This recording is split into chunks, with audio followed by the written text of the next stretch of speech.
our next session starts with session 5, a discussion about goals and objectives for this working group in 2021. And again, I'll just briefly show just a couple of slides because to set the stage for this discussion. So you all are have a lot of experience in this area, a lot of knowledge. A lot of you are working on the front lines of all of this. So we know that you'll take this conversation where it needs to go. And again, the group, in thinking about this workshop, and not just a working group meeting, but inviting you all in to help plan for the next year, thought about a suite of questions that could help this group with its work.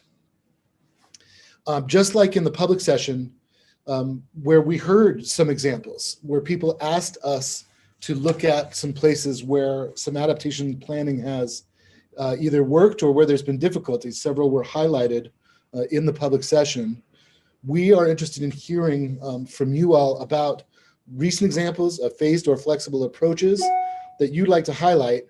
Maybe they can be case studies or can be opportunities for lessons learned in our coming year, or organizing frameworks around which we can have very specific discussions about adaptation planning instead of staying in the general.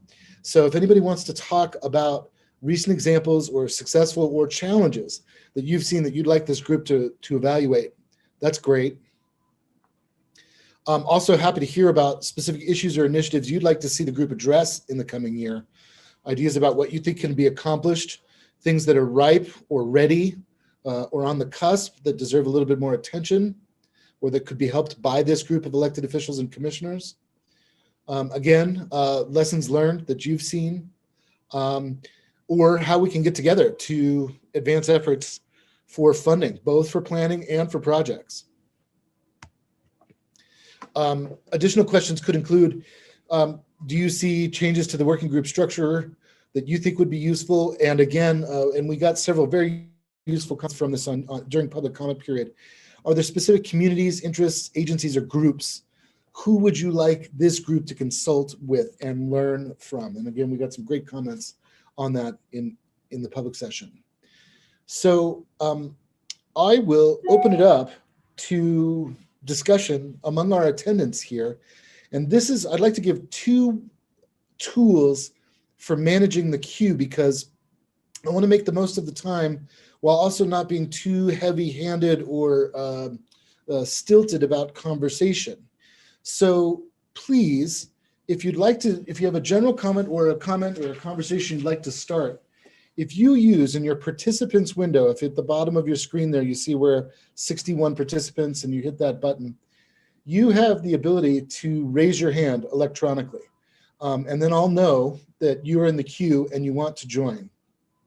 If we are in the midst of a conversation and you really want to get a point in and don't want to wait a bunch of turns, but want to keep the continuity of the conversation going, please make a gesture in your window, and I will try to incorporate you in that so that we can have a little bit. And if that doesn't work, if it gets really clumsy, I'll just have to go back to raising hands. But because you all are used to working with each other, used to speaking briefly to make room for a bunch of conversation, then I want to leave as much possibility for a conversational type of discussion, if that's making any sense. And I already see that Commissioner Uranga and Amizada would like to start.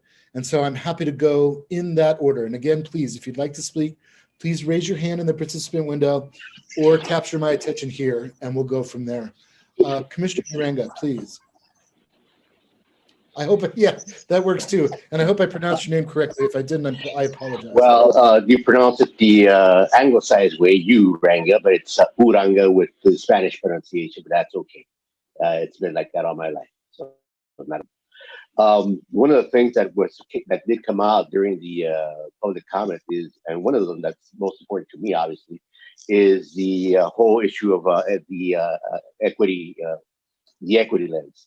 All the projects that we've been reviewing as of late have really had a focus on equity and access for individuals to come in and enjoy the beach.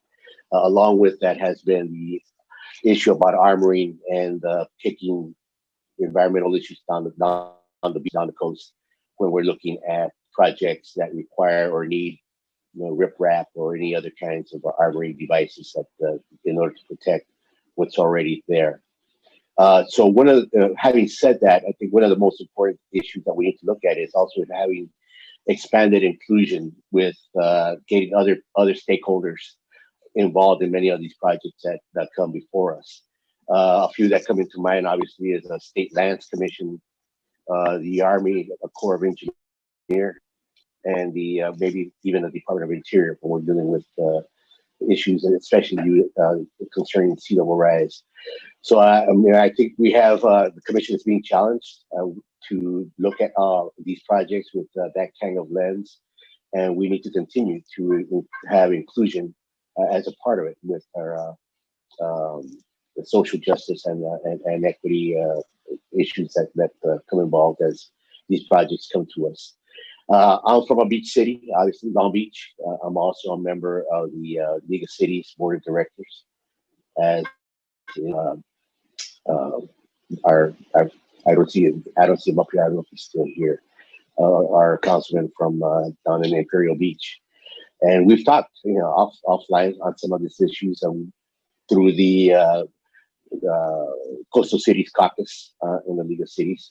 And there's a continuing concern, especially we not dealing with it today, but we have dealt with it in the past in regards to cities submitting their LCPs and trying to keep and commission staff trying to keep up the applications and even offering scholarships to jurisdictions to ensure that their LCPs are updated and or applying and implementing them for cities that do not have one, namely City of Los Angeles. But that's another issue for another time. But those are my comments for now. Of course, I'm looking forward to a real robust discussion on this whole issue. But I think that we need to keep the equity lens equity lens front and foremost. Thank you. Thank you, And thank you for facilitating this workshop for us. Wonderful. Of course. Thank you, Commissioner Ranga. Commissioner Amanzada and then Supervisor Gibson. Thank you. Can you hear me? Yes. Okay, good. Yes, thank you. I serve on the Sea Level Rise Working Group, and I actually started my work with the Coastal Commission on Sea Level Rise as a advocate working at a nonprofit. I commented on a 2015 sea level rise guidance, and before that, I actually commented on the Natural Resources Agency's climate adaptation strategy in 2009. So for me, it's been 10 plus years of thinking about as a state how we can best adapt to sea level rise. And I really appreciate the work that all of our local partners and our local government committee have done over the past year to try and articulate the principles that we want to espouse as we go forward together. And as Mark Gold mentioned, we've also been doing that work at the statewide level. What I want to express today is that I hope that now that we've done that work to think about our values and our purpose, we can really move forward to take action. I think that the time for action is upon us. And so as we talk today, I hope that we can really be focused specifically on what can we do in 2021 that will change things in a positive way, so that when we have this meeting next December, we can really look back and measure the progress forward. What policy reforms do we need to see? What projects do we need to put into action at the local level? What funding opportunities do we need to seek out together? And what are some of the hard decisions that we anticipate having to make as a state in the coming year?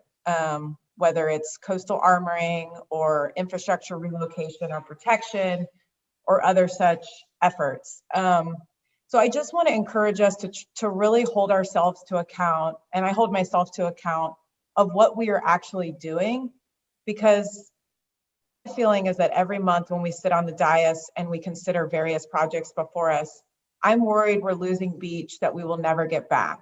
I'm worried that we are shoring up armoring that will cut off sand delivery to the coast and prevent accretion that we really need to happen. So I'm really challenging all of us to talk about not only what we think and why we think that, but what we will do together. Thank you.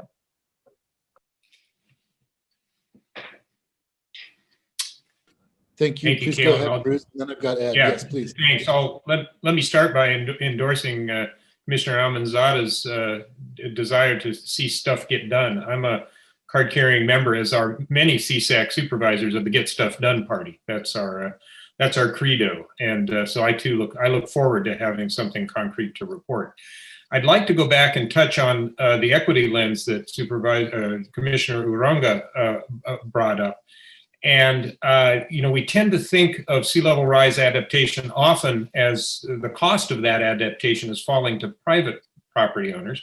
But we also know that there's a lot of public infrastructure, public facilities that are threatened by sea level rise. And I guess the question there is, and it came up in a discussion of it sounded like relatively affordable housing in Pacifica. How do we take care about the costs that would be visited on perhaps disadvantaged communities? I have an example that I've used at the working group of a sewer plant on the beach in a disadvantaged community in my district. And so one of the concepts that I'd like to see the working group explore is feasibility. What does it mean for a particular adaptation strategy to be feasible? And as we choose among adaptation strategies over time, where does the concept of feasibility come in? Because all of these things bear a cost. That cost needs to be fairly distributed among the beneficiaries, and defining that universe, I think, would be helpful in us in choosing how we proceed. There are some other concepts, but I'm going to save those till we get further down in the discussion of next year's effort. Next in the queue, Ed, hello. Good morning, everyone, once again. I want to sort of build on the last two comments about getting something done and really making some meaningful progress towards being able to preserve our coastline and also being able to maintain the viability of our coastal communities. And that's a tough one. This is really what we're really all about, this dichotomy of the natural state of the coastline versus the human developed state of the coastline. And it's what the Coastal Act has attempted to grapple with, although it's a bit out of date. In the last 40 years, there's been a huge amount of development, probably 2 or 3 times the amount that existed when the Coastal Act was enacted. So we have to deal with that reality. I believe that the way we deal with that reality is by every community, a goal that every community have a local coastal program that's been vetted and reviewed vis-a-vis the policies of the Coastal Act and local conditions, and getting that community, each community, started on the path towards adapting to sea level rise. To me, that's the broad goal. And I hope that over the next year, we can make as much more progress as we've made in the last year, coming up with a joint statement in getting at some real good examples of how we move forward and addressing some of the thorny issues that are still right there under the table. So getting LCPs now. Our biggest challenge, and I'm speaking from the standpoint of an elected official who's been through 2 LCP processes and vulnerability assessments, et cetera, and worked with other coastal communities dealing with the same thing. One of the realities here is that we live in a democracy. If we lived in an authoritarian environment, it would be very easy for a set of state-driven policies to be implemented And if those required all cities to plan for moving away from the coastline with certain time period, that would be the policy. There would still be the implementation problem because there are costs involved, there's feasibility involved, there's all sorts of other issues, even if we were China, in terms of how to adapt to sea level rise. There would be lots of really practical problems. But we have another problem, another challenge. It's not a problem. And that's that we're a democracy. And we have 3 levels, local, state, and federal, basically. And at the local level, that's where LCPs get voted on, approved, either through the community review process and workshops, or by people voting for the local elected officials who approve LCPs. So there has to be, it built in, baked into everything that we do, there has to be a reconciliation of state and local interests, or we just go nowhere. And that's really what that's the core issue I think that we're trying to deal with. If we try to top down everything, there's going to be property rights lawsuits and resistance by local governments and no LCPs or few LCPs really meeting a sort of state solely driven set of criteria. What we need is for every community to have an LCP that makes progress towards adaptation that fits the local requirements, local needs and local conditions, and is consistent with the Coastal Act. So a lot of education is going to be necessary to educate the coastal voters in the state of California, and maybe all of the people in the state of California, because we're going to need money voted on by the legislature to not just plan, but implement major adaptations. So the incremental approach that our working group has hammered out really has taken a look at these nuances and challenges and come up with an incremental kind of approach that instead of an all or nothing kind of approach. And it incorporates the strategy of the perfect not being the enemy of the good, and having shorter term LCPs where we get something done locally and then redo it as the science evolves and as community understanding and awareness evolves, and as the conditions, actual conditions, which is where the threshold approach has a lot of value. People can agree on thresholds locally, and then that's an education process in and of itself. And then when it comes down time where certain conditions have changed and there's a need to move to the next level of adaptation, people have already agreed and it's easier to do it. But if we try to set the bar too high, we don't get the buy-in from our democratically elected local officials, because it's hard to bring people along when they've got to jump over the Grand Canyon as opposed to something that's more manageable. And I think that's really where we are as a working group.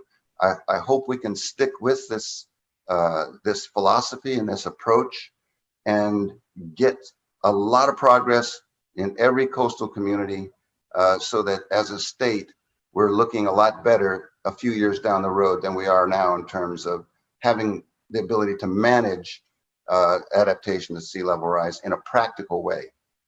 Thanks. Thank you, Councilman Spriggs. We've got several in the queue, and so I know you'll all work to make as much space for conversation as possible. The order right now is Supervisor Leopold, Commissioner Hart, Mayor Wagi, Eric Friedman, and then I've got Donna and Linda as well. Pardon me, I'll use your correct titles as well, just using shorthand. Please, John Leopold. Thank you. I always learn so much when working in statewide groups, and working with our city council representatives have really helped me understand the challenges that that cities face, and as compared to counties. And one of the things, as we look at what we can actually get done this year is looking at policies that support regional mitigation efforts, because there's some things that may be hard for Ed's city to do that he could do with the county or some other entity that can help balance the needs. Because I think what we have to do is we have to make progress, and we can talk about how much progress we want to make, but we have to be moving forward.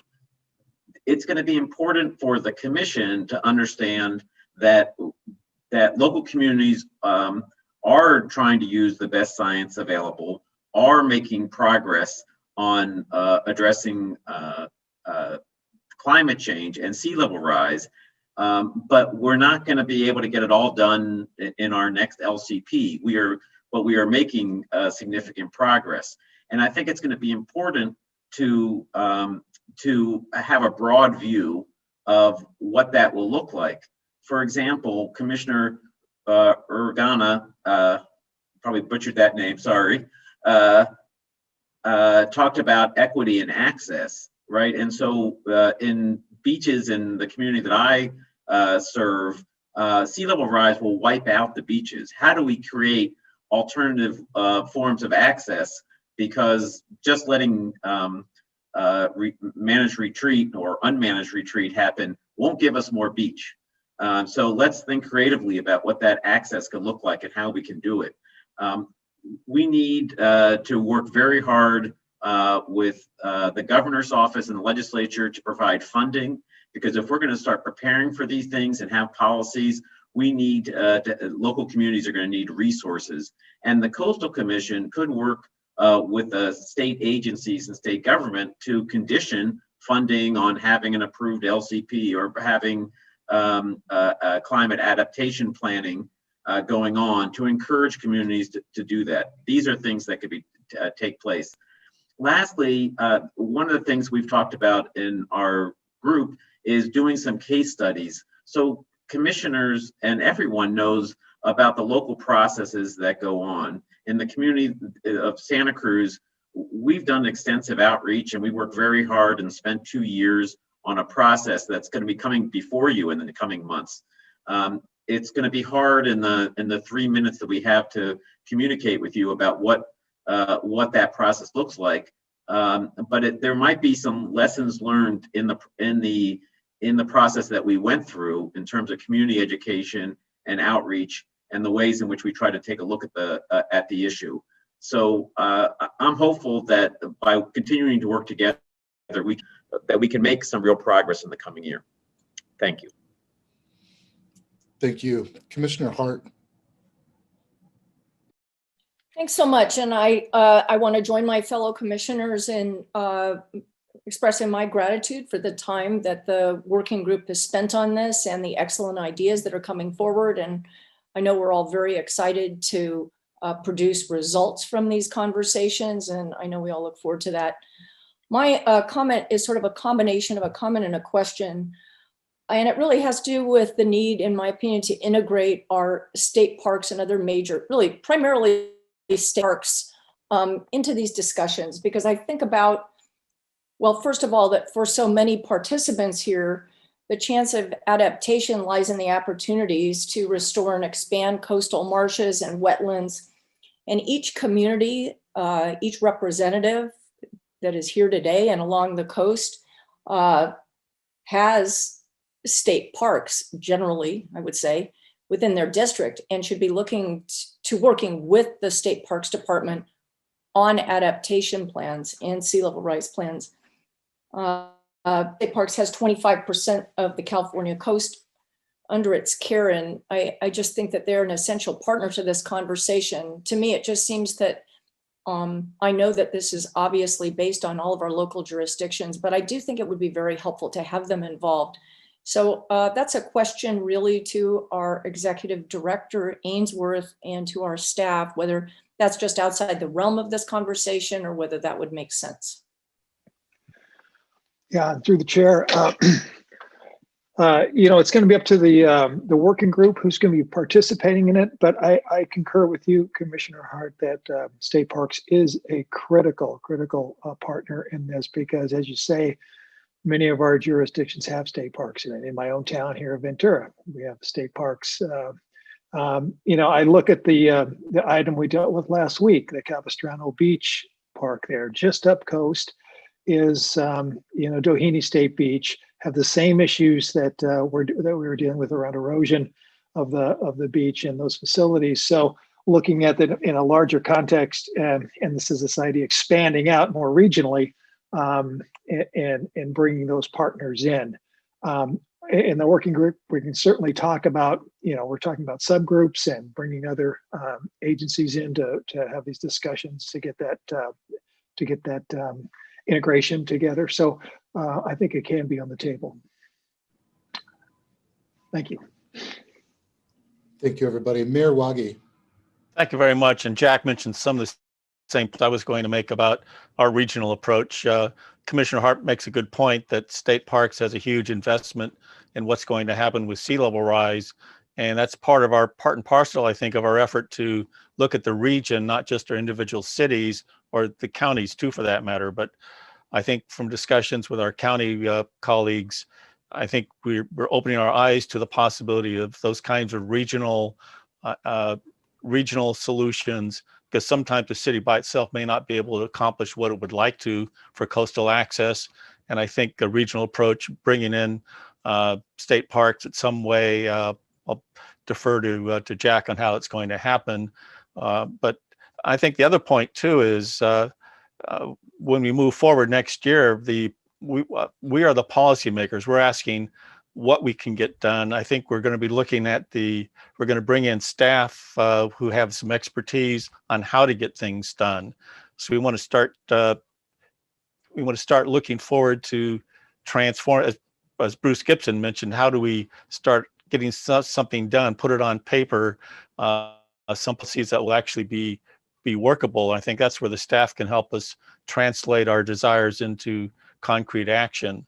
I would also just like to point out too, it's been touched on several times, this whole phased approach. We can't do everything at once, and we have to see what is actually happening at the time to look forward, whatever period of time, to decide what we can get done and how we're going to get it done. So the other thing I'm encouraged, I hear a lot of the same messages from public comment commissions and so on, that I think we're pretty close to an agreement on some of the core principles we're trying to achieve here. So thank you very much.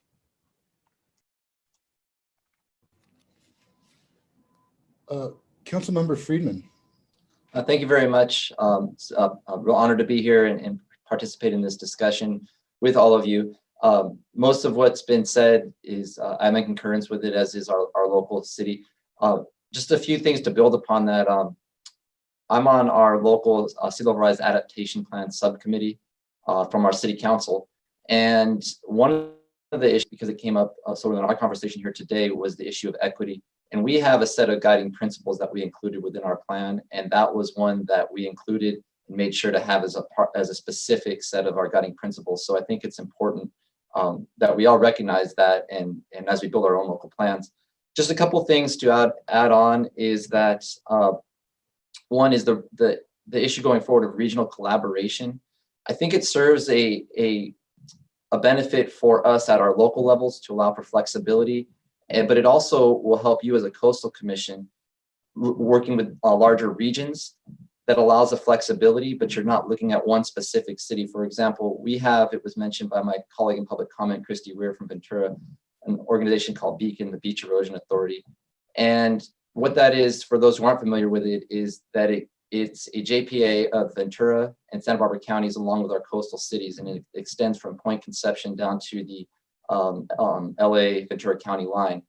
And we are really using that as a vehicle to share information and look at region-wide approaches. So rather than the city of Santa Barbara focusing on our 6.1 miles of coastline, we're getting that larger picture, and we get economies of scale as well.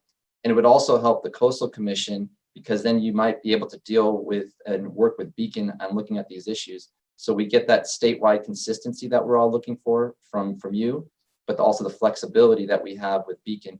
The website for Beacon, for those who want to look it up, is beacon.ca.gov, and I'm happy to talk offline more about it. with anybody who's interested in learning more about it. And just as a frame of reference, it was started 30 years ago by a former county supervisor, my first boss, Naomi Schwartz, who was on the Coastal Commission back in the 1970s, and Ventura County Supervisor John Flynn. So it's been a regional collaboration for going on 30 years. The other issues going forward, I think that will be important for us dealing with these is the issue of trigger points. I think this is where Mayor Wagi was talking about, is we need to plan for specific levels of sea level rise, but different infrastructure is going to be coming up sooner than others. So trigger points of the actual level on the sea level rise is when we take the action and start planning. For example, if you have a harbor, you have docks that might come up with 0.8 feet of sea level rise where your docks might need to be raised, versus how do we address moving or armoring if we need to, or what the process is for a wastewater treatment plant that's in the coastal zone. So those are much different issues, but we base it on the conditions at the time. And the last thing I'd like to address at this point is that I think we need to address sooner rather than later, and this has come up in our own discussions, is the issue of addressing legal liability for cities and counties on some of these policies, in particular takings issues. Because if we have to plan for 6.6 level of feet of sea level rise, there are some serious takings issues. In the city of Santa Barbara, we actually are involved in a takings case that with a coastal bluff that was very interesting, and we presented it. So I think that's an issue that next year we should really explore, because if we can address that properly, we can really give ourselves more options and more duration on what we need to do. Thank you.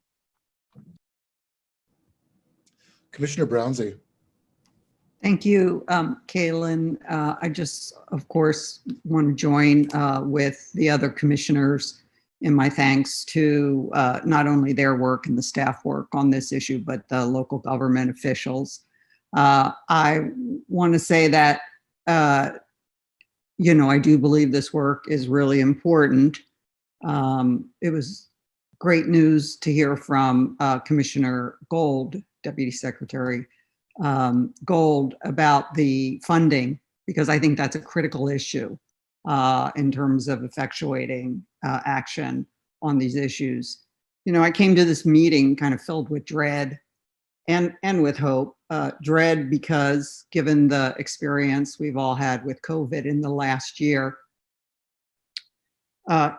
with a fast-moving crisis that was politicized, even though the science and the public health reality was so clear, and the consequences of inaction were directly related to increased fatalities. And here with sea level rise, we're dealing with a slow-moving crisis, fast-moving in specific cases, but overall slow-moving crisis. But it's a crisis nonetheless. It's going to be politicized. It is politicized. That it's not widely understood by most of the people who live in the coastal areas. That's been our experience every month. And that the impacts are so substantial and so complex. We deal with it every single month, at the commission. And so I think the thing that's what I dread could be the pathway here. What I'm hoping is that, as my colleague, Commissioner Almanzada, and others have said, is that we really move to action this year. I would just point out that I think that we need to move from conflict to collaborative decision-making. And I think that's what the purpose of this local government working group is. And I think that politically, this working group, as they move forward, I think needs to signal to other interested parties in the regional and the state space that there is this strong collaboration and agreement around some core principles. I think we all agree that we need to prioritize short and long-term projects, including fiscal analysis, which show the cost of addressing the sea level rise consequences, not only in the future, but the consequences if we don't address them on a reasonable timeline. And, you know, I hope that, and one thing I would like to suggest to the working group is I feel like the issues of the planning, the local coastal plans, and all the planning that goes around that should be foundational, should be baseline, that you don't need to spend that much time on it. It should be widely accepted and really move to a situation where, just a second.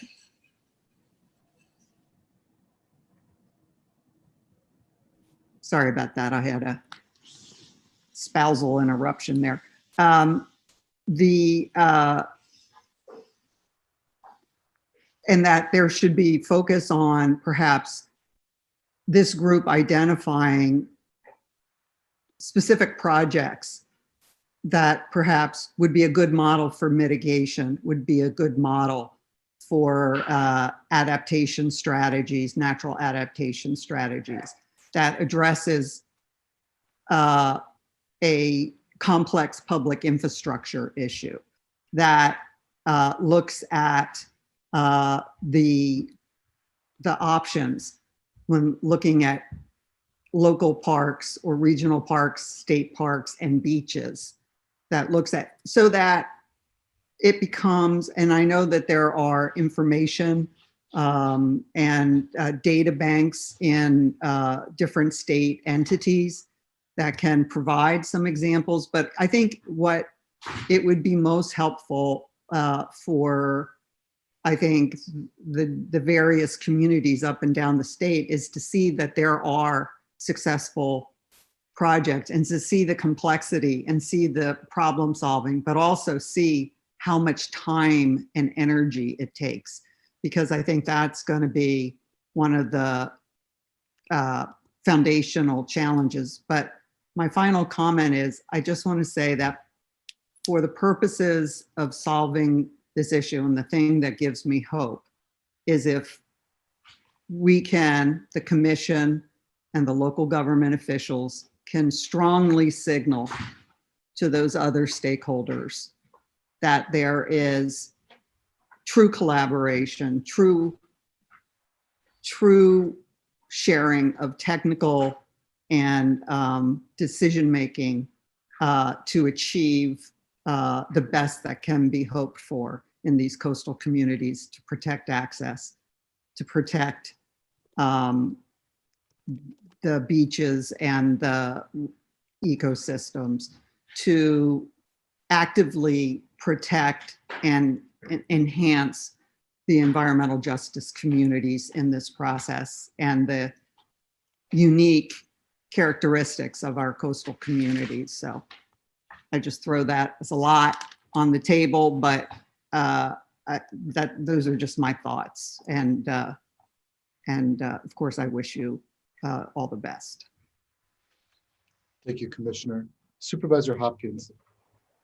Thank you so much. And, I just wanted to start off by acknowledging the comments of many of the commissioners that just, made my heart beat a little bit faster, because it was things that I very much agree with. I want to thank Commissioner Uranga for his comments about equity, Commissioner Amanzada for focusing on action, rather than just this sort of, sometimes feels like we're in perennial, development mode, and trying to actually get things across the finish line is very exciting. And I also wanted to thank Commissioner Hurt for recognizing the fact that I think that state parks should really be part in some way, shape, or form of the working group going forward, because they play a critical role and certainly a huge stakeholder in my neck of the woods up here. I also wanted to thank Commissioner Brownsey for just her beautiful statement about shifting from conflict into collaboration, because I really feel that we are on that cusp right now, and we have an opportunity to meaningfully jump off into some new and exciting places next year. One possible action that I want to propose is the shared pursuit of state funding to address sea level rise. At the end of the day, I think everyone in local government will tell you that there is so much we would love to do, but we are perennially broke, and it's not helping actually that the federal stimulus, I was just texting one of our federal representatives earlier this morning, looks like it's going to be leaving state and local governments high and dry this time around. So that's not going to help us either. And yet I think that there are a couple of key opportunities. One is the resilience bond, which has been reactivated, had been kind of shelved for the pandemic, but it's very much in play and under development right now. I think it's pretty safe to say that if we brought together coastal commissioners, mayors, and supervisors, we're a fairly well-connected group of people. And I think that if we all linked arms to try to advance funding for sea level rise through that initiative, I think that we would make a pretty effective lobbying effort. I also think that we would be leveraging the governor's 30 by 30 commitment, and that there's a huge opportunity to really look at that along the coast of California. Another thing that I want to mention, which is a state agency that we haven't really interacted with yet through the working group, is Caltrans. They have played a key role in providing mitigation funding in a number of projects, including one in my county, and I believe that Supervisor Gibson benefited from that as well. And honestly, without the help and the support of Coastal Commission staff, I don't think we would have gotten there, at least in Sonoma County. So I'm really grateful for the role, the liaison role that the Coastal Commission has sometimes played between local governments and Caltrans. I think that there's an opportunity, if you look at Caltrans as a potential kind of mitigation arm, to assist with the transition from failing infrastructure into investing in ecological or natural infrastructure. And so when we're talking about things like, moving Highway 1 back and then trying to reclaim space, whether it's for, coastal prairie, bluffs, or wetlands, there's an opportunity to make that transition through mitigation measures. And maybe that's something that the resiliency bond or some other pot of funding could also support. So anyways, I hope that we can all consider some way of working together to try to secure funding, because I'm sure that we would all love to see more of these natural restoration projects get across the finish line. And then it feels like we could start, chalking some marks up on the wall of hopefully some victories and some positive projects that we could work on and collaborate on together. Thank you very much. Commissioner Escalante.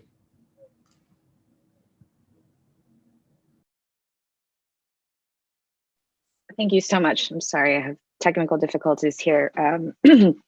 I appreciate this opportunity, and I want to say that I echo my fellow commissioners.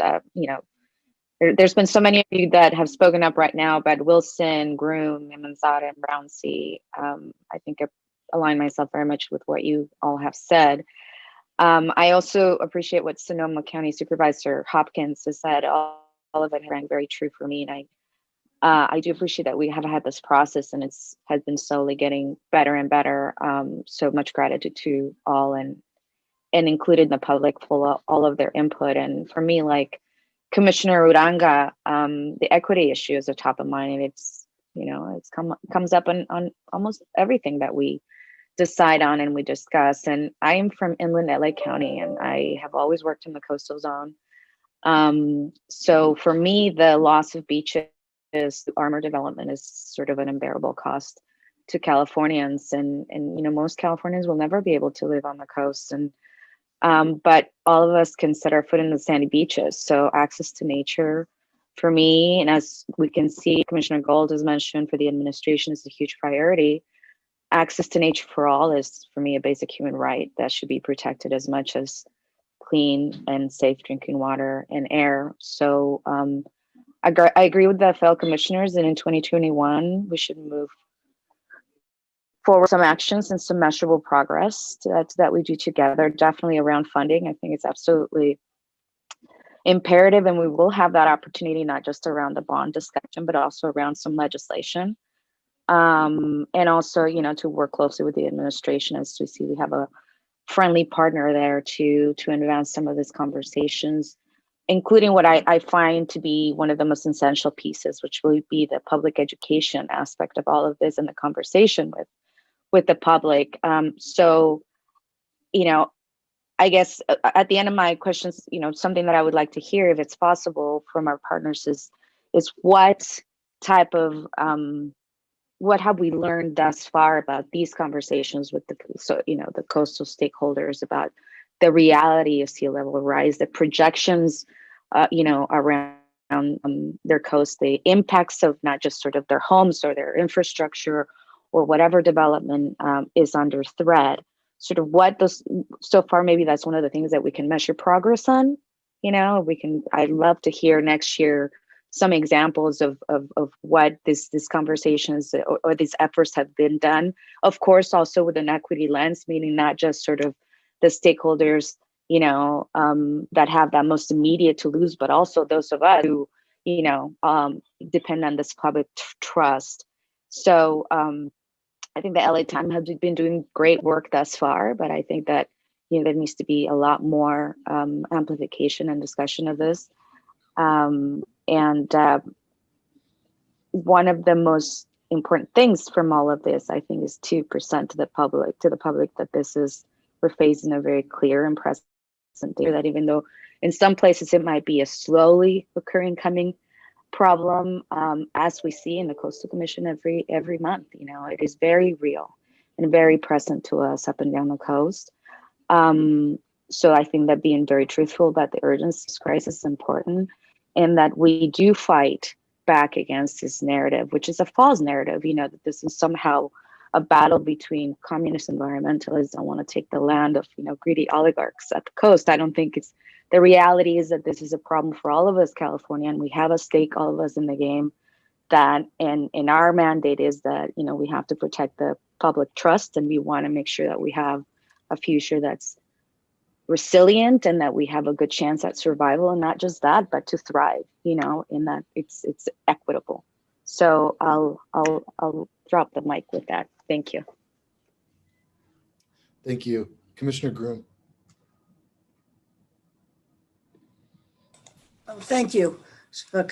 Commissioner Escalante beat me to it, but I do think there's a need for a public education campaign of some sort. It worked into many of our decisions. Even a glossary, for instance, one of the things I think we need is a glossary of definitions. As we are all around talking to people have different ideas, they have different definitions, they have different thoughts about the depth of this issue or the lack of depth of this issue. And I know that we're all staff limited, but I think if we could come up with some basic educational tenets and work with the public on them, we might get a little bit, we might have a little more ability to bring more people into this. Sometimes I think people think it's just those of us who are, working on the coast or elected and holding some job, that we're the ones that are worried about this, but we all need to be worried about it. So I'd like to suggest that somehow, and maybe it's through the park system, Carol, but somehow we come up with some education tenets that can then be developed and distributed. Thank you. Thank you. Commissioner Rice.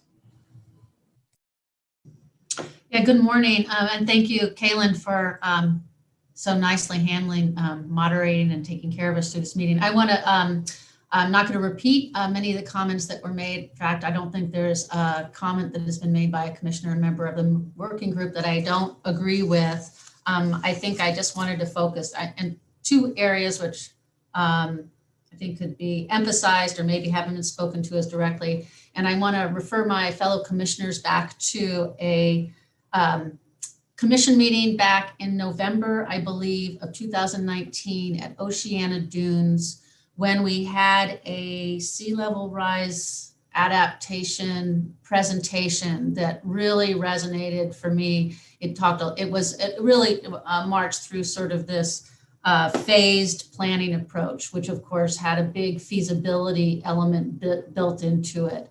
And to me, that stuck with me in terms of then my allegiance, I can't help it, and sensitivity to the planning, the planners among our local jurisdictions who are having to carry and do the work to try to do LCP amendments, work both with constituents, with the coastal staff and commission, and it's such a struggle trying to bridge the gap between where we are today, where we may be way down the road, feasibility, cost, and bringing everybody on board at the same time to actually be able to produce an LCP update that makes sense and addresses what we need to address. So I guess my request for something to focus on in the upcoming year is how can we support, in addition to those planning grants, maybe going after more money and funding to help with some key model pilot projects that can be shared, sharing resources, information. How do we support the planners at the local LCP planning level so they're, one, not working in isolation, that they're sharing best practices, and that they're really actually working at the staff level with Coastal Commission staff to try to integrate these shared principles that we've agreed on, adopted into their LCP updates and planning processes.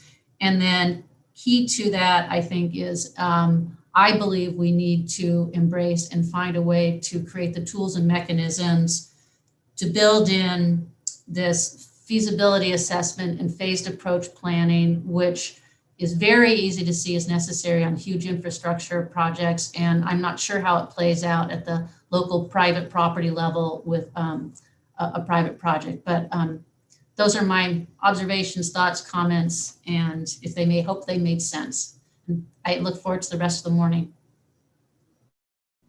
Thank you. Commissioner Amanzada. Yes, thank you.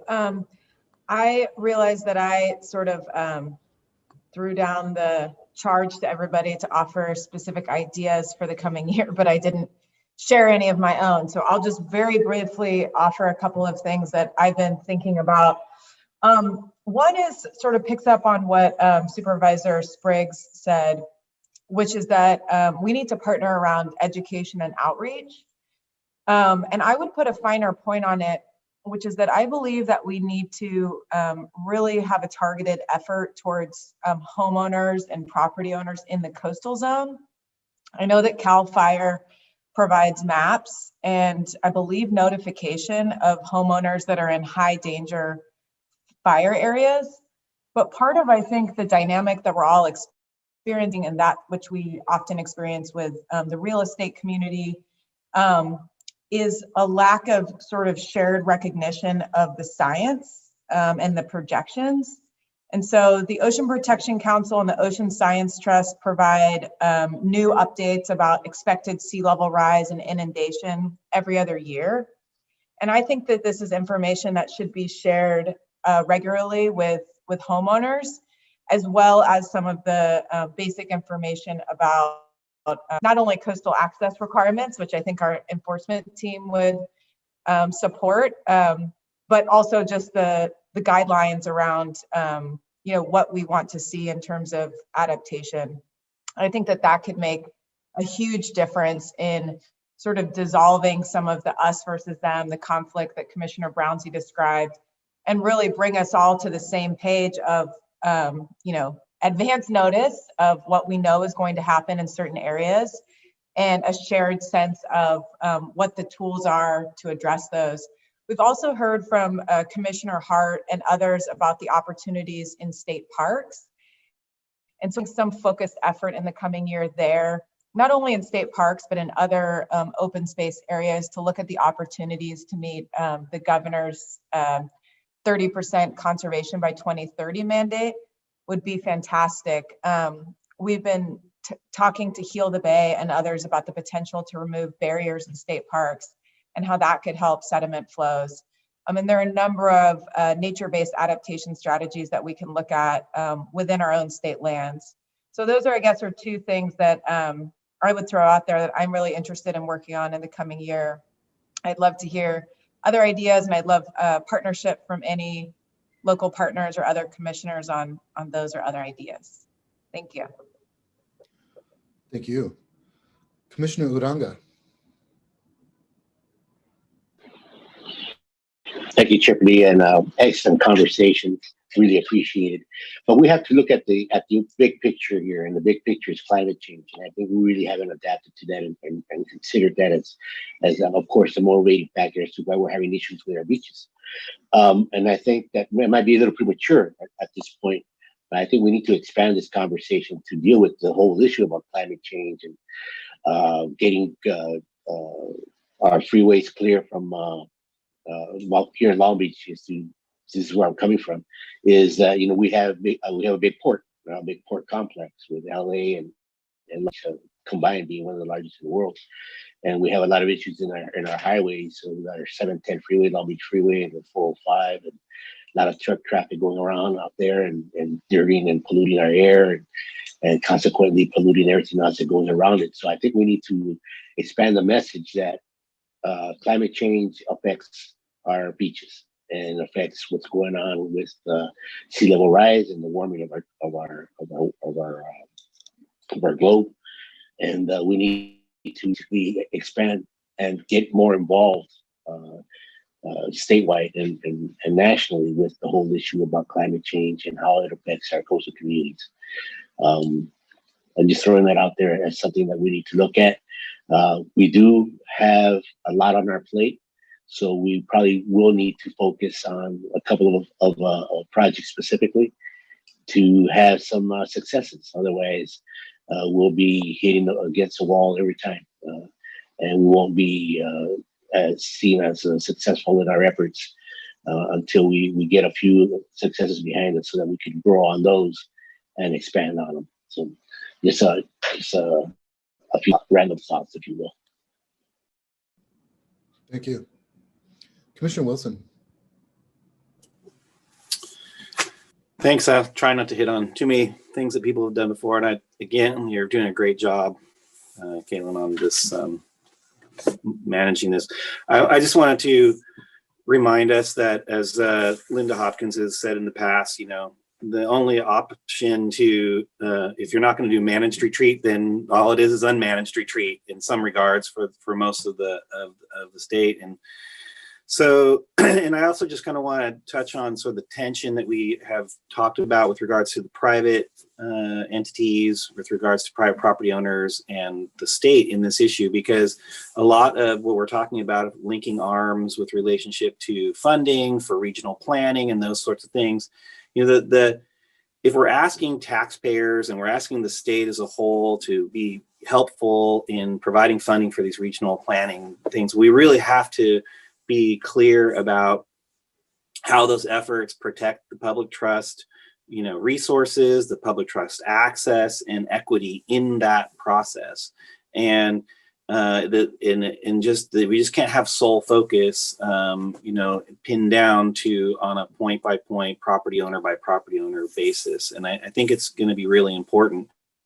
And when we talk about phased approach, those phased approach have long-term processes to them and will require long-term financial burdens that have to be dealt with both at the state level and locally. And if we're supposed to do that in partnership, we have to be realistic about that and explain very clearly in these processes what the benefit is to the entire state, and not just to local jurisdictions, of which I'm a local jurisdictional representative, right? And so I completely understand that.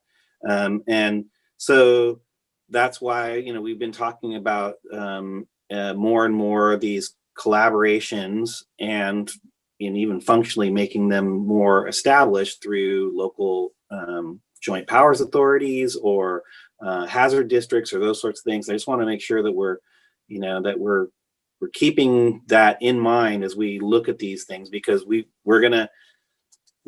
been, again, focusing mostly on project by project a lot in our brains. That's where the conflicts always come up. And so, emotionally, that's where we're at a lot of times. But the hard work is going to be in these sort of regional adaptations. This is where we get our mitigations. This is where we actually find resilience. And again, it's going to have to be in partnership. And we're going to have to really explain to all of the state why we need to focus resources in these spaces and why it's good for beach goers from Fresno to Mono County to and anywhere inland. What's their stake in this, as well as neighborhoods nearby that need access to the beach that are within our more populated areas. And so that's why I just want to that's the point I want to make today. Thank you. Let's hear from Supervisor Gibson, and then I have a check-in that we can do. Okay. And Chair Padilla wants in as well. Please, Yeah. Supervisor Gibson. Thanks, Kalen. Let me first endorse the comments on the need for public education. I think that's going to help all of us as we move forward. And certainly the question about the fate of our beaches is one that it resonates very strongly with folks all up and down the coast and all through California and far, far beyond. And I think we need to consider the fate of our beaches, if we do something about sea level rise adaptation or we don't do anything about sea level rise adaptation. And that leads me to think about some groups that I think would be useful to bring into the conversations with the working group. The first one is there's the California Coastal Sediment Management Work Group. And I know some of the planning professionals up and down the coast know of this. This is a group spearheaded by the Army Corps of Engineers and many other public agencies that really, since 1999, as I understand it, has now completed a study of sediment sources, fates, dynamics, all up and down the coast. San Luis Obispo County did theirs in 2016. And so this is a body of information I think that's really pertinent to understanding the fate of our beaches on the one hand, but also as we look at nature-based solutions. I think that understanding the dynamics of sediment, if we armor or don't armor, what's going to happen to the beach? It's going to allow us to expand our vision, I think, of public access. Another group that's come up in the conversation today is the JPA Beacon down in Ventura and Santa Barbara counties.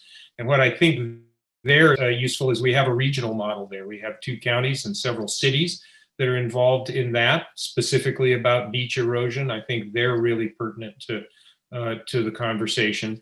And then also coming up in comment in some of the written submissions today, I'm struck by Marin County, obviously a beautiful place, almost as beautiful as San Luis Obispo.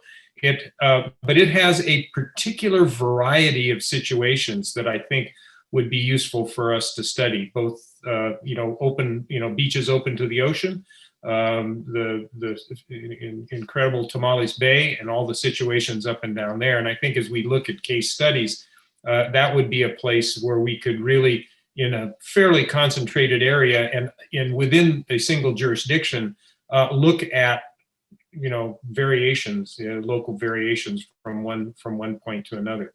Again, I won't belabor, but I think there are other concepts. Councilmember Friedman brought up public trust doctrine and issues surrounding takings. I think that's one that we do have to wrestle with. Supervisor Leopold brought up the question of what does coastal access look like beyond the question of just beaches. All of those things I think are ripe for discussion by the working group. And if we can come to some common understanding on vision and approach on that, I think that will help move our conversation forward to actually seeing adaptation get done in a way that will benefit all Californians. Thank you, Bruce. Chair Padilla. Thanks, Caitlin. I want to echo everybody's sentiment that for your work in facilitating this conversation, and express my gratitude again to everybody who's participated in the working group in outlining, principles and suggested actually some very policy or specific actions that could be undertaken in the coming year. And I want to really echo the sentiments that it's time to move to trying to articulate and identify specific perhaps regional pilot projects, perhaps a agreement about a statewide assessment of degrees of vulnerability and how we prioritize a particular area. I know that's antithetical to a lot of the parochial nature of local and regional governments and trying to balance priorities. But I would suggest that a potential specific action is getting to that refreshed assessment with an eye towards some kind of a potential demonstration project, maybe around public infrastructure that has very discrete parameters that you're not taking the whole elephant at once, but you're taking something that can be modeled, both in terms of the process and the outcome, and to resurrect some of the efforts that were underway over a year ago around potential financing mechanisms before COVID hit, to achieve some specific mitigation, adaptation around infrastructure that can begin to be a model for how you can, both from a process and outcome standpoint, achieve actual action around adaptation. I really want to echo the ideas that certainly that Commissioner Amanzada pushed around the need for public education and interaction with key stakeholders in a real meaningful way, and trying to identify specific modalities around that, because the constant barrier we run into, in addition to the structure under which we operate, which I'll get to in a second, is really a lack of effective communication and understanding about what adaptation really means and what the impacts are of unsuccessful adaptation or a lack of any.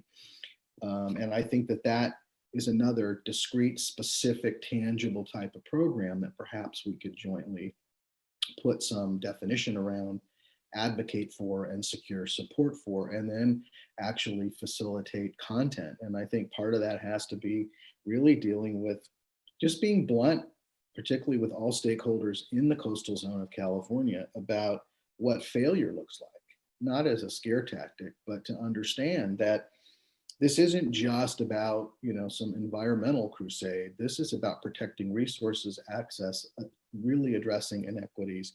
It's a public health issue if there's a failure, adaptation impacts. And of course, economic. For those that may not care about the first couple, they should certainly care about the third. Imagine the economy of California with vastly reduced or non-existent beaches. What would that do to the key element of California's economy? So I think there's some real specific steps potentially, and I'm grateful to sort of this framework that's been put together and an agreement that's been hammered out with the local stakeholders. And I really want to add my voice to that. I want to also echo Commissioner Hart's really good point about bringing in state parks as a key statewide stakeholder. Obviously, probably should have done that a lot earlier, but that's a really, I think, spot on suggestion. So having said that, again, my gratitude for the work that was done and total endorsement of the adopted shared principles and potential actions that can be taken here. And one last thing, one of the things that we deal with in looking strategically more broadly at the bigger dynamic around how do we really deal with moving some kind of actual adaptation implementing steps to happen, and the financial, but also legal. There's probably, and we've had this discussion before, some necessary legislative work here too, on a more macro scale that hasn't been attempted because of the sensitivity around it. But I think that needs to be part of the specific conversation set of actions as we move forward as well. So having said that, that's my 2 cents, and I'll hand it back over to you. Thank you. My plan is to wrap this session and then check in on the agenda and see how we want to treat the next one. And here's how I'll do that very briefly. Even though you all just provided excellent summaries of where we are and reinforce each other's messages, I can't help it. Megan and I are here to help this group plan for and then manage and track discussions over the year. And here are the themes that we will be using to guide us. That all planning and projects should be through a lens, should include a solid look with equity and social justice in mind, what that means for access and for different communities. And of course, that means reaching to different communities to actually have those conversations. That's not done from a desk. That feasibility is an important part of upcoming conversations as we think about different adaptation planning and strategies. And that includes thinking about funding and legal frameworks and political will. And we'll get to more of that in a sec. You all have very much highlighted and are on the same page about the urgency and the need to act now to avoid unmanaged retreat, but really time to get down to business. Many comments reinforce about working with state parks and other critical partners such as Caltrans, especially due to how much big public infrastructure they have on the coast. This is, of course, a focus of the Natural Resource Agency, and we can leverage other efforts like 3030 and cutting the green tape and others, AB 1282. Many of you have highlighted that the regional approaches, this isn't just for convenience, or really better projects can come from regional approaches because it gives you more options to move things around and be thoughtful and time things and fund things. So regional approaches is not just for flexibility, it's actually for better economic and environmental outcomes and community outcomes.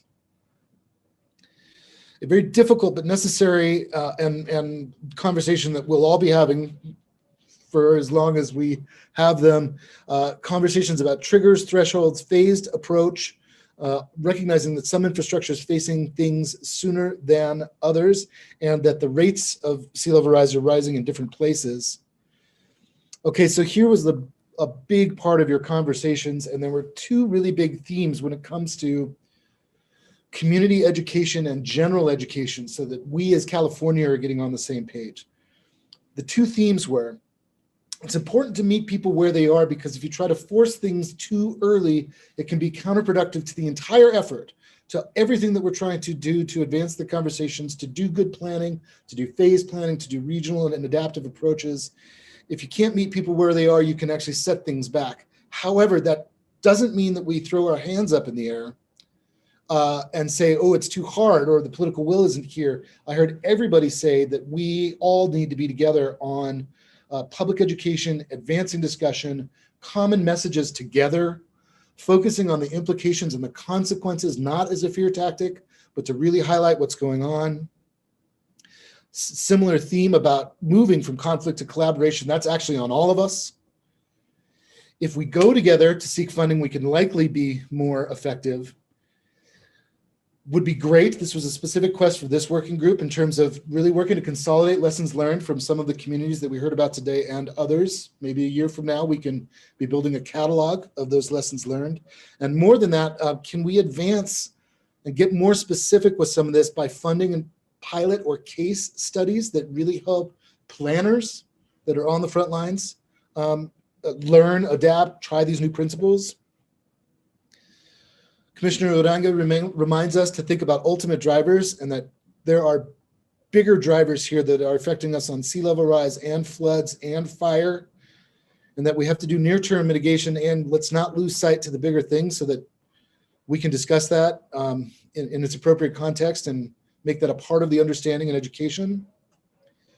I already mentioned this. Oh, no, this is slightly different. If we're to achieve equity and also to be successful in funding efforts now and going forward, a big part of that is telling the story about accountability and how it serves California. So when thinking about JPAs and public-private partnerships and special districts, really telling the story about how the money will be used and who it benefits and why will be essential for all of that now and going forward. And we have at least one example highlighted that people would like to look at, the beacon. Access means more than just beaches, and beaches are under threat from more than just sea level rise. So let's look at what that really means for access. Statewide assessment, we acknowledge the tension, that there is a tension between doing a statewide vulnerability assessment and locally focused solutions, but that there's wisdom in both, that the promise of a better understanding of timing, vulnerability, et cetera, while very loaded and very difficult place to start conversations with the public, is important for more informed discussions about priority, where to act first, where to allocate funds. And then I didn't highlight this one correctly. I was typing just as Commissioner Padilla was finishing, but that in the background, we should be thinking about legislative work. And as we collect really valuable lessons learned that could change structural impediments, funding impediments, otherwise, to making advancements, that we think about legislative solutions to that. What a great list. If I did not cover your topic or a really important topic, you are welcome to shoot the messenger. There are lots of important key themes here that are, I'll just say our work is cut out for us. This is very difficult. Thank you for a very good discussion. I'm going to stop sharing and let's check in with how we'd like to spend the rest of our time. our next piece on the agenda was to either take a break and then come back, or if you prefer to go right into this discussion and finish a little bit earlier, was to reflect on any observations that we want to make now about membership focus, implications for the working group in the coming year. I do want to say, as the facilitator, it is in those discussions where we have the time, the membership, the agenda developed to really get into the weeds and develop a work plan and really hammer some things out. And so I don't think the intent of this discussion is to draw a work plan together by committee, real time for that group, but instead high-level observations about what does this mean for the working group? Lessons learned that we've had from the working group in the past, what it means for us working together in the coming year. A lot of that was covered in the discussion we just had. So I'm asking, I guess, two questions, and I'll stop and I'll turn it back to Chair Padilla. Would you like to take a break? And how much would you like to engage in session 7 on the agenda about looking forward for the planning group? Because some of that might have been covered in our past discussion, and you may want to close earlier. So Chair, I'm done, but I'm here, and I'll hand it back to you for the moment to help the group decide whether we take a break and what we do next. Thanks very much, Galen. Is there a desire by the group to soldier on here, or do we need to take a break? I'm not Commissioner Wood, I wasn't sure if that was take a break or soldier through. Let's soldier it through. I vote soldier through, All right, we are intrepid, this group, and we're determined. especially if we could end early. All right, we will soldier on. Galen. I think we can, and I just teed up the topic, but really this is a chance for an open floor for observations, comments or guidance to the working group or members of the working group reflecting on what we've heard today and what you think that means for our work in the coming year. That was probably too many questions. Please, let me open the floor again. We'll manage the conversation the same way. Commissioner Hart, you're up. Thanks so much. I mean, what kept coming to mind as we're talking about working on these broad initiatives is what we're confronting every meeting, every month, which is projects that are impacting, projects that involve seawalls, projects that require us to tell homeowners, park landowners, and others that they are not going to be able to erect these kind of devices that are going to impact our beaches. And so my concern is that how do we conduct our education campaign, come up with regional solutions at the same time that we're dealing in these very controversial monthly challenges? Should we, for example, take the easiest path, try to look at where the most straightforward things that we could do in a regional area where there's not a lot of development? And I'm thinking about, the North Coast as being the least developed. Should we dig in the areas where it's the hardest? But I think it's just important to acknowledge that this is a constant, monthly challenge that we have. So we don't have the benefit of planning, and I think you get the gist of what I'm saying. So I think that's worth talking about. Commissioner Uranga is next, and I was reminded in the background by a working group member that if you have an idea along these lines, a thought to what can be done in the next year, given that this is our group, who we have, and that a year goes way too quickly. Any comments along those lines are welcome, but of course, take it where you need to. Commissioner, please go right ahead. And thank you for that reminder. I think we need to continue, obviously, working with this group. But in terms of my own organization that I represent here today, Coastal Commission, I think that we also need to reach out and start looking at building stronger relationships and partnerships with our other agencies, state parks, state lands, Army Corps of Engineers, which would require us as a Coastal Commission to set up meetings with them individually, perhaps, or maybe in another collaborative type of way, to talk about some of those impacts that we're having that affect them as well, and really their assistance and their guidance as we move through this sea level rise impact.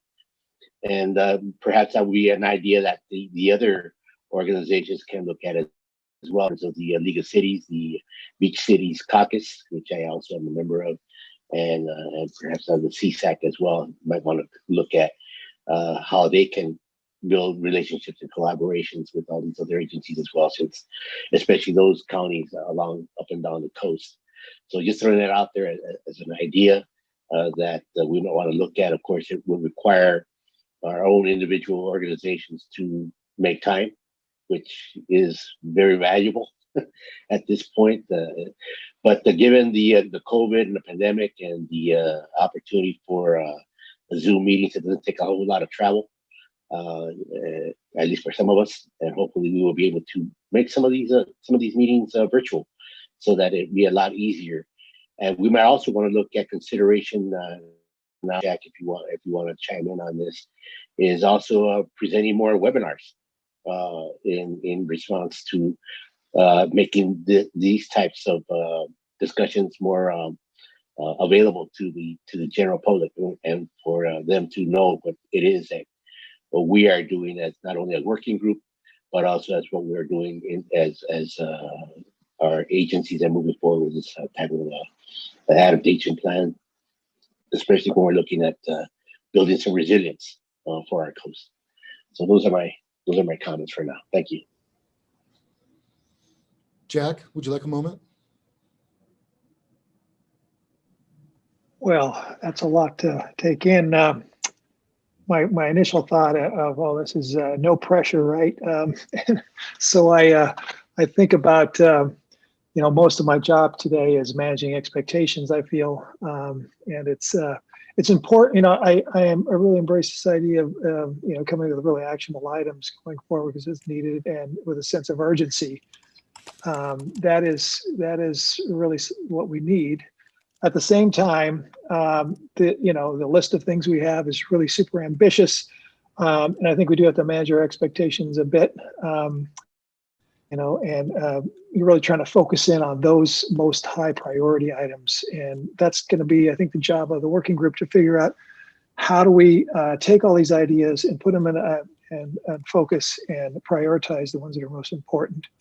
And, I've been thinking about, how do we check back in with everybody, because, the working group is working off by itself over a year. And I think maybe a check-in at mid-year may be appropriate, so we can all sort of have another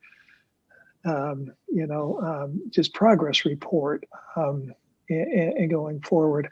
So, and the idea of, I think around public education, we've been working with the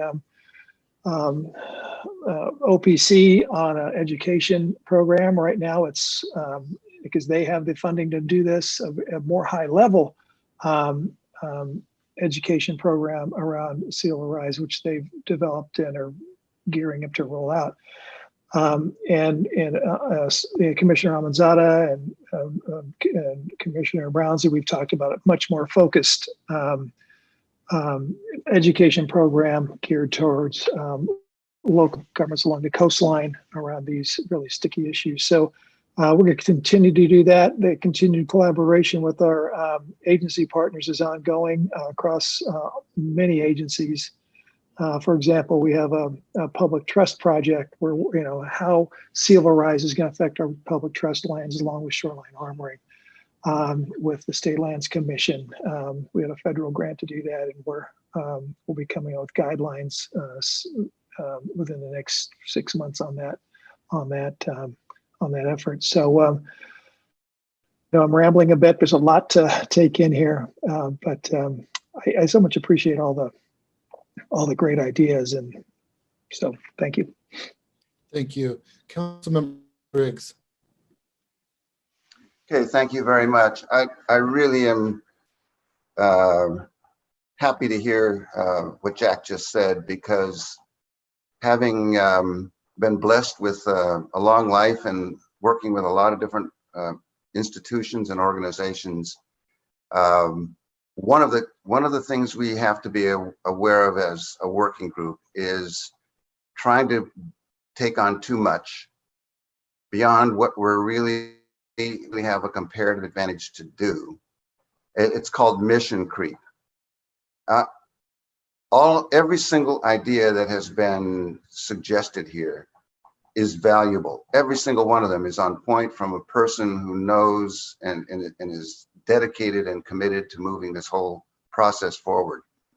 The working group was formed primarily to address and resolve key areas of friction between the state regulatory body, the Coastal Commission, and local governments in terms of the jurisdictional challenge of who's in charge of coastal land use management, and addressing those conflicts in a way that results in a peaceful, constructive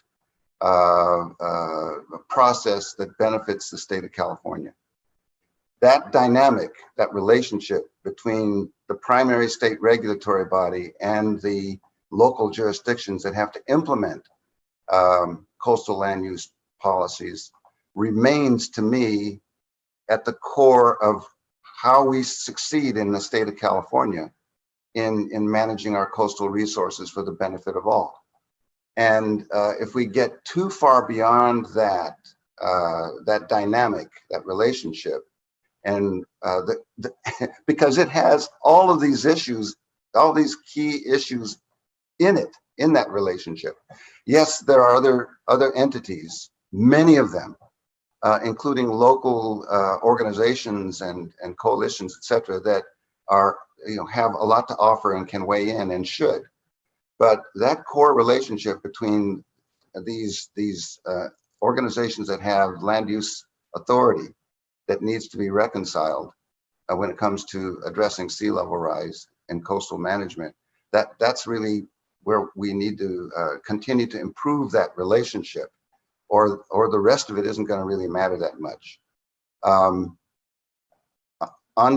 So that's all I really wanted to say about that we need to keep in mind in terms of all the things that we want to do and to try to cram into the next year for the working group. Quickly on the question of education, one of the tried and true things we have found in education in Imperial Beach, which is a sea level rise threatened municipality as a whole, not just part of it, but all of it, or most of it, is to meet people where they are in terms of their common experiences. We can talk about flooding, inundation, El Nino, king tides, those impacts on the community as a starting point to address, well, what's, if we extrapolate a few years into the future, the frequency and amplitude of these events going to increase, and people can begin to get their imaginations, which is where we start as human beings, around that. So I would just urge that when we start talking about community education, that we really look at it in a very practical, experiential way, because that's where my electorate is, and I would suspect that most of our electorates, those of us who are elected officials and have to vote on these things, are as well. So thank you. Those were my comments. Thank you. Commissioner Brownsley, please. Thank you, Kalen. I want to agree with Ed Spriggs in terms of the mission, for sure, of the working group. I agreed with everything he said. And so I think that how I think about the mission, if I were to, and in my recommendation to you, is that the core of the working group is collaboration. And I think that given the importance of this issue and given the short and the long term of this issue, that it would be my hope that the group could send a letter to the governor and to the state legislature and to other state officials, stating this deep collaboration on these issues and the need for close collaboration between state and local partners to address this most challenging of issues, sea level rise. So I think that that could be one objective that this working group could achieve.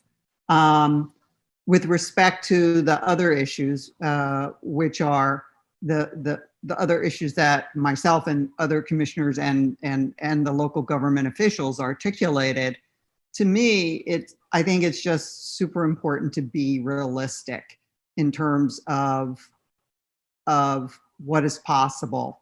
I think there can be aspirational goals, but I think that when we come back a year from now, I'm really hopeful that there could be specifics. For instance, along with that letter to state officials, I think that this working group could then make the case for why additional funding is so important and the purposes for which it would be utilized. And, you know, to have that as part of the public education campaign, which is truly the core purpose of this group. And that's all. Thank you. Thank you. We have plenty of time, and there is a possibility of finishing at the half hour. We have 3 in the queue and an opportunity for more if you need it. Supervisor Leopold, please. Thank you, Caitlin. There's a lot of agreement with the remarks. On the question of education, I just want you to know that one of the things that has been great about the working group is its size, its nimbleness to be able to work on issues, and then its ability to reach out to our different groups, whether it be the coastal group with the counties or the coastal group with the cities. That has gone on, and that can continue. When it comes to the educational efforts to reach the public, there's probably going to be more success looking at what is available in terms of state agencies' resources to make that happen. Because at least some of us in our own communities, we're trying to do the communication, but hearing about someone suggested something like an assessment document or just a mailer, just in the same way that CAL FIRE reaches out to members of the public about fire hazards, that would be certainly helpful, but that's probably coming from a state agency rather than the working group. But we're going to continue to share the information, and I'm sure that Commissioners Groom and Wilson are share to a certain extent what's happening with the group as well.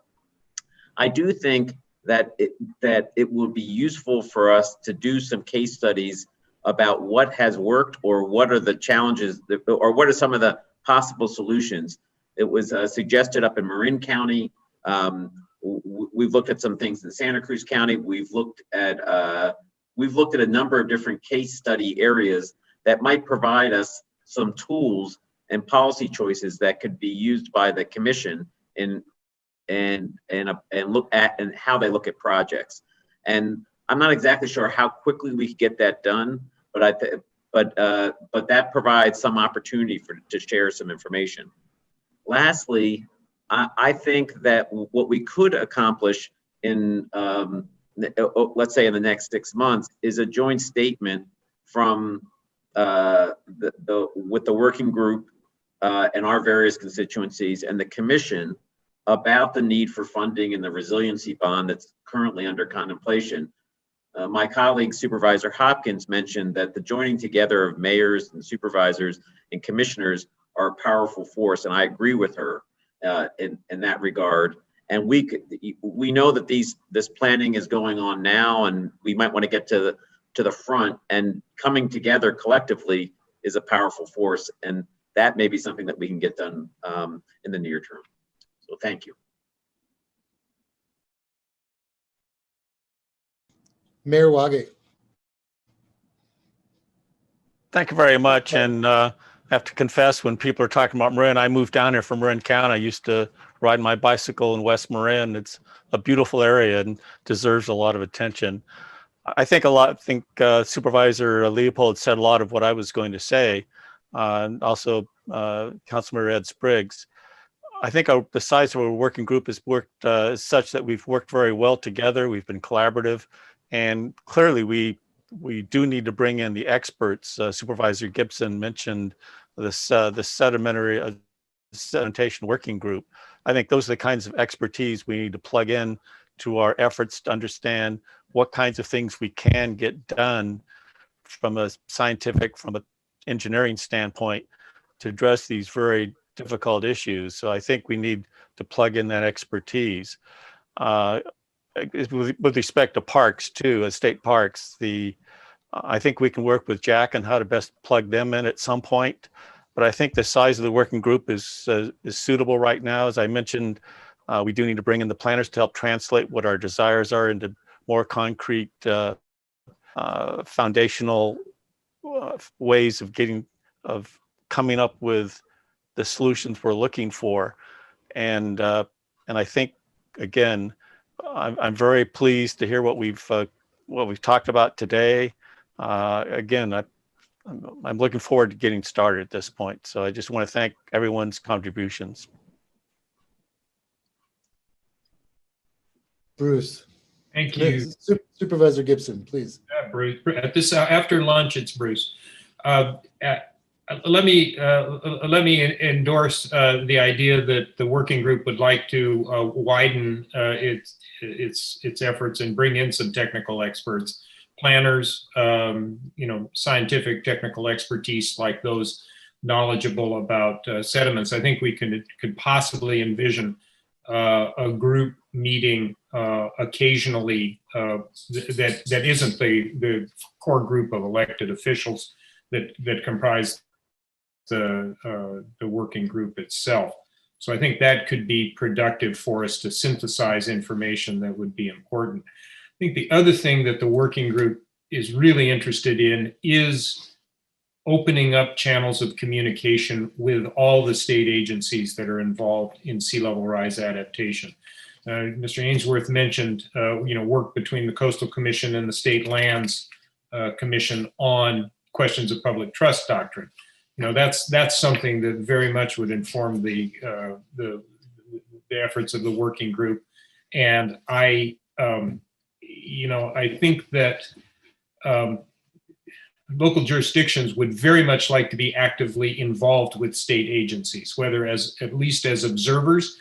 We'd like to know what's going on. As reflected in the state developed principles, local jurisdictions are the implementation arms, and we would like to be there as these ideas are developed.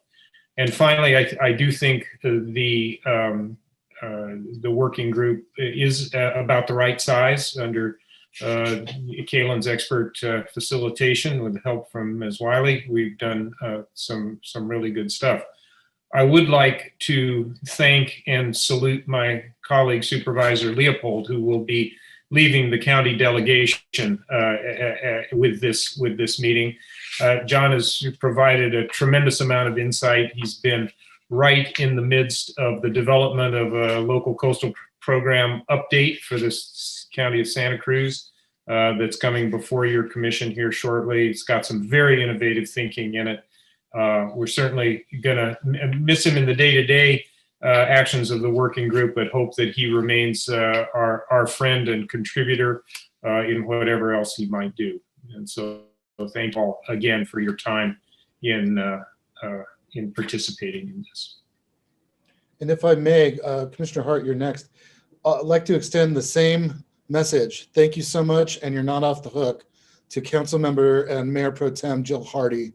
Thank you so much for serving on our group and the work that you've done. And we thank you, and we're going to continue to pester you, whether you like it or not. Well, I would be happy to help in any way I can, and thank you for letting me be part of the group. And Thank school's you. out now, so no mask. Okay. Commissioner Hart.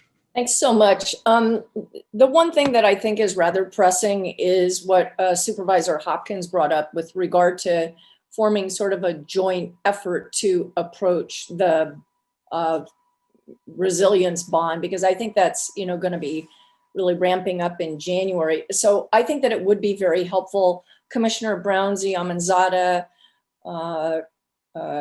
Commissioner Bochco and I were involved in the last round of negotiations and discussions, and I would just offer to, along with my fellow commissioners, to act as a liaison, but I don't think this is something that could wait.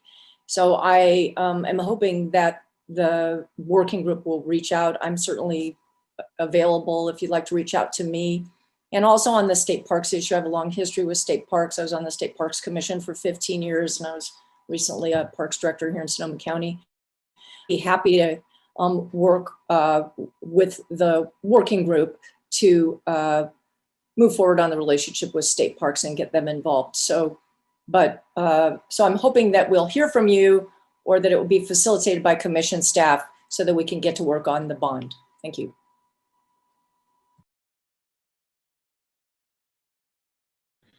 May I please open the floor to any last closing comments? It looks like Commissioner Wilson would like in, and then I'll turn the meeting back over to Chair Padilla to adjourn.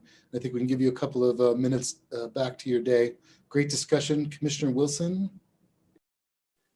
I just want to support the idea that looking at the bond issue right now is probably something that we should do between now and even the next time we even get together. That this is reaching out to staff and figuring this out.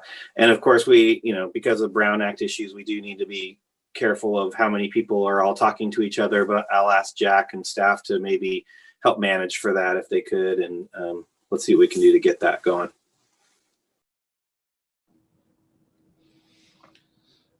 Jack, you may not want it, but would you like to offer any closing comments or thoughts? Yeah, thanks. Thanks, Kaylin, and thanks, Commissioner Wilson. Yeah, we'll help manage that. No, I just want to express my deep appreciation and gratitude for the working group and all the hard work they've done, and this larger group. When we put this together last year, I have to say I was a little skeptical about the progress we'd make. And I can't tell you how pleased I am of how far we've gotten with our joint statement. And yeah, it just goes to show you, once you get people together, and building relationships, that is the key to success. And that's why I tell my staff, and approaching things with humility and compassion and empathy really is the way to solve difficult problems. So that's all. I'll conclude on that. Please, Carol. Please, Commissioner Groom, go right ahead. I just want to thank Kaylin and Megan. They're exquisite facilitators, and when the minute we would sort of drift away, they'd very carefully nudge us right back. And we kept to the agenda, but Kaylin and Megan, thank you so much. I mean, you're just such an incredible part of the team. Thank you. It's a pleasure to work with all of you on this critical issue. I was born right about here at the Presidio. This issue is near to my heart, and working with you on this very difficult issue is a high point in our careers. Thank you very much. Chair Padilla, we're done with discussions. Perhaps Commissioner Amanzada wanted in. No, I was just gleefully waving goodbye as we have this luxurious 30 minutes of early meeting with conclusion. Chair, back to you. Thank you, Kaylin. Thanks again to everyone, certainly to your team for facilitating. My deep gratitude on behalf of all of us working group. This partnership between the Commission and local government partners is a key piece of the architecture of the Coastal Act, and we're seeing it being brought more effectively and hopefully impactfully to life as we move forward. So thanks everyone for your participation. Thanks to the public who hung around and participated. Whatever your tradition is, whether for this holiday season, I wish each and every one of you the best. Love and peace and health above all now, and grateful to serve with so many of you. So have a wonderful time. And without Commissioner Uranga, did you have a comment? Yeah, that picture behind me, 3 dozen tamales. Happy holidays, everybody. Holidays. With that, we will adjourn and thank you all again. Thanks, everyone. Happy holidays. Happy Thank you. holidays. Happy holidays. See you in the new year.